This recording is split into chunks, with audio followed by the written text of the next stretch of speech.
자, 두 번째는 뭐 여러분들 다 이게 계속 반복돼서 나오기 때문에 아시겠지만 무조건적인 선택입니다. 그러니까 조건이 없는 선택이라는 거예요. 즉 이것도 창세 전에 하나님께서 이 사람들은 주권이라는 말을 잘 써요. 하나님의 영원한 주권에 의해서 조건 없이 구원받을 사람과 구원받지 않을 사람을 주님이 선택하시고 미리 다 예정을 하시고 그러니까 각본을 다 써놓으셨다 이 말이에요. 그래서 무조건적인 선택이라고 말하는 거예요. 근데 아까 우리가 다 살펴봤잖아요. 조건적인 선택이에요.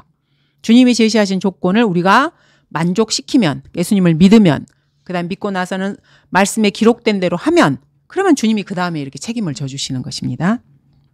그래서 이 사람들은 하나님의 이 주권이라는 말을 너무너무 잘 써요. 그래서 이 주권을 그 누구도 저항할 수 없다 그래요. 자기도 저항하면서 저항할 수 없다 그러는 거예요. 그래서 하나님께서 영원 전에 구원받을 사람과 지옥에 갈 사람을 아무런 조건 없이 무조건적으로 선택하시고 예정하셨다 이 말이에요. 그러니까 미친 주장인 것입니다. 그래서 신학교에 미친 사람들이 많아요. 실제로 교회 다니는 사람, 특히 은사주의 물 먹은 사람들 중에서 정신적으로 문제 있는 사람들이 많아요. 그래서 거기에 깊이 발을 담근 사람들하고 이렇게 대화를 하잖아요. 그럼 약간 이상해요. 이게 대화가 안 돼요. 사람과 사람 이게 대화가 안 되고 말이 이렇게 핀대가 자꾸 이렇게 빗나가. 이런 걸 이렇게 보게 되거든요. 그게 마귀한테 그 사람이 점유됐기 때문에 그래요. 그래서 여러분들도 이제 조금 영적 분별력이나 이런 걸 갖게 되시면 특히 은사주의 물을 많이 먹은 사람들하고 이렇게 좀 대화를 해보시고 그러면 뭔가 좀 이상한 거를 느끼실 거예요. 근데 거기에 발을 많이 담근 사람일수록 그게 아주 심해요. 그래서 실제로 정신병에 걸린 사람도 있어요. 은사주의에 많이 이렇게 들어간 사람들 중에는. 그래서 인간의 의지로 예수 그리스도를 선택할 수 없기 때문에 하나님께서 주권적으로 이 주권이란 말, 주권, 선택, 예정 같이 이렇게 짝을 이뤄가지고 이 사람들이 이렇게 주장을 하는 것입니다. 그래서 인간이 예수 그리스도를 스스로 믿을 수 없다 이렇게 말을 해요. 이게 전적 타락과 이제 그래서 같이 이어지는 거예요. 그러니까 하나님께서 주권적으로 구원받을 사람을 미리 선택을 하셔서 그래서 그 사람을 거듭나게 하시면 그때 그 사람이 예수님을 믿는다. 이런 주장을 이들이 펴는 것입니다. 그리고 예정이라는 단어는 성경에 있는 단어는 맞아요. 근데 예정이라는 단어나 선택이라는 단어가 나오면은 이 예정을 하나님의 뜻이기 때문에 그 누구도 바꿀 수 없다라고 이 사람들이 주장을 하는 거예요. 이거는 정말로 잘못된 거예요. 그래서 인간이 하는 말이나 행위나 생각이나 모든 것이 미리 다 예정됐다고 아까 제가 말씀드린 그런 주장을 논리를 펴요. 그러니까 소설 속에 우리가 다 캐릭터인 거예요. 그리고 그 범위를 절대로 벗어날 수 없다. 왜냐하면 다 예정되어 있기 때문에. 각본대로. 세상에 일어나는 모든 일이 하나님께서 예정하신 각본대로 일어나는 것이라 그래요. 근데 만약에 그렇다면은 인간은 자유의지가 없는 꼭두각시예요. 그리고 세상에서 넘쳐나는 수많은 죄들이 있잖아요. 근데 그것이 죄인의 책임이 아니고요. 각본에 이미 짜여져 있는 대로 그냥 그 사람이 하는 것뿐이에요. 그래서 각본을 쓴 존재가 책임을 져야 되는 거예요. 그래서 하나님 책임이다 이 말인 거죠. 이 사람들의 주장에 따르면은. 근데 이들이 오해하고 있는 것은 하나님의 허락하심을 오해를 한 거예요. 인간에게 의지가 있기 때문에 우리도 그렇잖아요. 그러니까 애를 키워본 사람은 이거를 너무너무 잘 알아요. 내가 아이에게 원하는 궁극적인 게 있어요. 근데 아이도 자기 생각이 있고 자기 고집이 있고 자기가 보는 관점이 있거든요. 그러면 내가 원하는 어떤 궁극적인 걸 아이한테 보여주기 전에 그 중간 단계로 아이가 원하는 걸 그냥 허락을 해줘 버리는 거예요. 그래서 한번 네가 경험을 해보고 이 경험을 통해서 네 생각이 어느 정도 틀렸는지를 한번 해봐라 이렇게 부모가 허락을 해주는 거예요. 근데 그게 궁극적으로 내가 아이한테 원하는 것은 아닐 수 있어요. 그거를 통해서 아이가 더 성장하기를 바라서 이제 그거를 허락을 하는 거죠. 주님도 그러신 거예요. 그래서 세상에 수많은 그 악들이 있고 죄들이 있고 그걸 주님이 허락을 하셔요. 왜냐하면 그 사람들이 그걸 아주 간절히 원하거든요. 너무너무 간절히 원해. 원하면 허락을 해줘야지 어쩌겠어요. 그래서 그 결과에 대한 책임도 한번 져보게 하는 거예요. 그러면 불에 데이면 두 번 다시 거기다 손을 넣지는 않겠죠. 그래서 이 사람들은 하나님께서 그 허락하신 것을 오해를 하는 거예요. 그래서 죄의 근원을 하나님으로 규정을 하는 게 이 사람들인 거예요. 그리고 이제 이 사람들이 그렇다라고 내세우는 근거 구절들이 있어요. 저번에도 저희가 봤지만 에베소서도 이 사람들이 아주 잘 에베소서 1장이나 2장도 이 사람들이 아주 잘 쓰는 그 근거 구절들 중에 하나예요. 에베소서 1장 4절을 한번 볼게요. 자, 자, 하나님께서 세상의 기초가 놓이시기 이전에, 그러니까 창세 전인 거죠. 세상이 창조되기 전에, 재창조되기 전에 우리로 사랑 안에서 그분 안에 거룩하고 흠없게 하시려고 그리스도 안에서 우리를 택하시어. 그래서 세상의 기초라는 말이 나오고 택한다는 말이 나오잖아요. 그러니까 요거를 이제 엮어가지고 창세 전에 하나님께서 구원받을 사람과 구원받지 않을 사람을 미리 택했다라고 이 구절을 쓰는 거예요. 근데 여러분이 아셔야 될 게 항상 문맥을 보라 그랬잖아요. 여기 이렇게 보시면은 뭐 문맥을 볼 필요도 없어. 4절 하나만 봐도요. 여기서는 구원과 관련된 이야기가 없어요. 그러니까 세상의 기초를 놓기 이전에 주님께서 우리로 사랑 안에서 그분 앞에 거룩하고 흠없게 하실 것을 선택을 하신 거예요. 주님께서. 그럼 누구를 거룩하고 흠없게 해줄까 했더니 그리스도 안에 있는 사람을. 그래서 그리스도 안에 내가 들어가면 주님께서 그 사람을 거룩하고 흠없게 만들어 주실 것을 선택을 하신 거예요. 그 이야기예요, 지금. 근데 이거를 갖다가 구원에다가 막 깨맞춰가지고. 그래서 요 그리스도 안에서라는 말을 기억하셔야 돼요. 그리스도 안으로 들어가는 거는 내가 들어가는 거예요. 그러니까 이게 믿는 거고요. 영접하는 거고요. 성경을 글자 그대로 안 봐요. 자기가 보고 싶은 단어만 보는 거예요.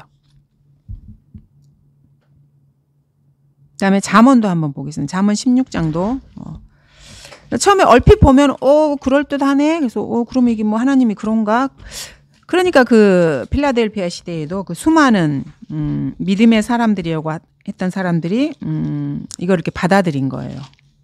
지성으로는 받아들였는데 하나님께 쓰임 받은 사람들은 마음으로는 그걸 받아들이지는 않았었죠.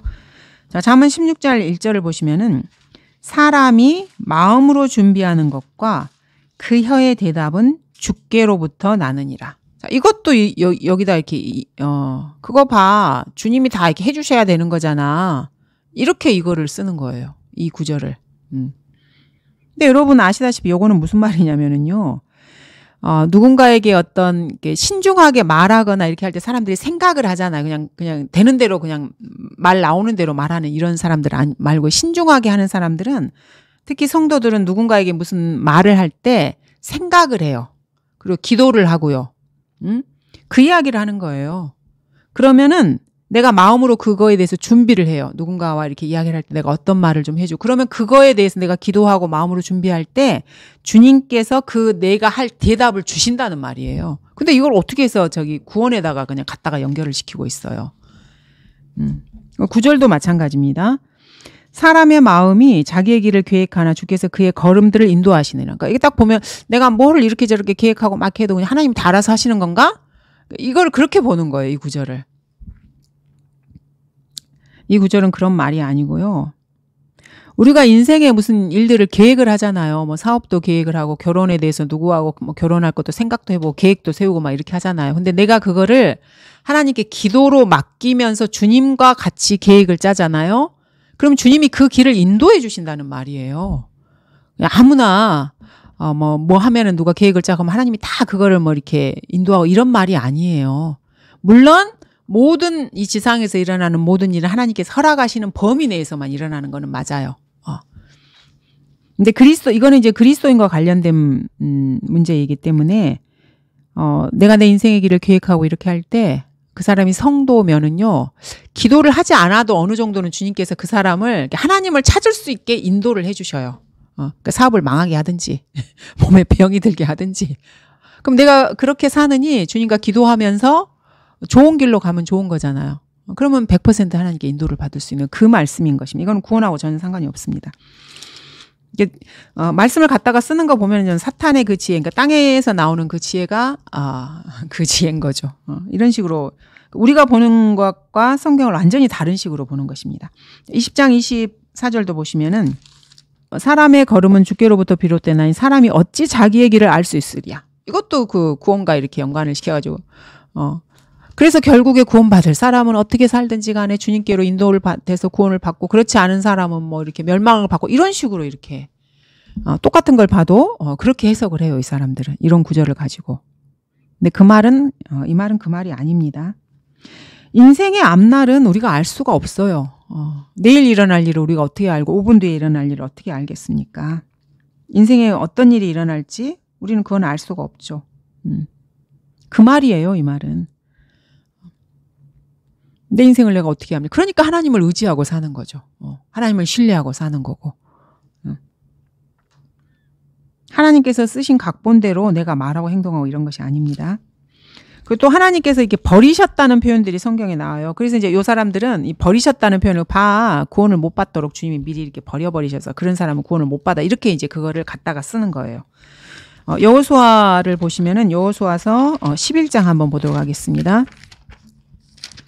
여호수아서 11장 19절에 보시면은 기브온 거민 히인 외에는 이스라엘 자손과 하친을 맺은 성읍은 하나도 없었으며 그들이 다른 모든 성읍을 쌓아서 취하였더라. 20절 보시면 그들의 마음을 완악하게 하신 분은 주시니, 여기서 이제 완악하게 했다는 표현이 나왔잖아요. 주님이 완악하게 하신 건 맞습니다. 그들이 전쟁으로 이스라엘을 대적하여 오게 하셨으며 그가 그들을 완전히 멸하시고 그들로 은총을 받지 못하게 하셨으니 주께서 모세에게 명령하신 그대로 그들을 멸하신 것이다. 그러니까 완악하게 해서 멸하셨다 하니까 주님이 그 사람들의 마음을 완악하게 해서 구원을 못 받게 그냥 멸망을 시켜버리셨잖아. 이렇게 이거를 해석을 해요, 그 사람들은. 근데 그거는 아니죠.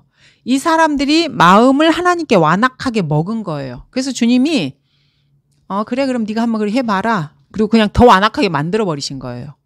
왜냐하면 본인이 그걸 원하지 않기 때문에 주님께 나아오는 것을. 이건 그 이야기입니다. 그래서 인간이 마음을 완악하게 먹는 게 얼마나 위험한 일인지를 여러분이 아셔야 돼요. 너무너무 무서운 일이에요. 왜냐하면 주님이 보시고 네가 마음을 완악하게 먹었어? 그럼 내가 더 완악하게 해줄게. 그래가지고 길을 돌이키지 못하고 멸망으로 가게 그냥 그 길을 그쪽으로 열어줘 버리시는 거예요. 그래서 사실은 아주 무시무시한 말씀이에요, 이게. 그래서 자기 마음 관리를 잘 하시라는 게 그래서 그런 거예요. 일단 여기까지 하도록 하겠습니다.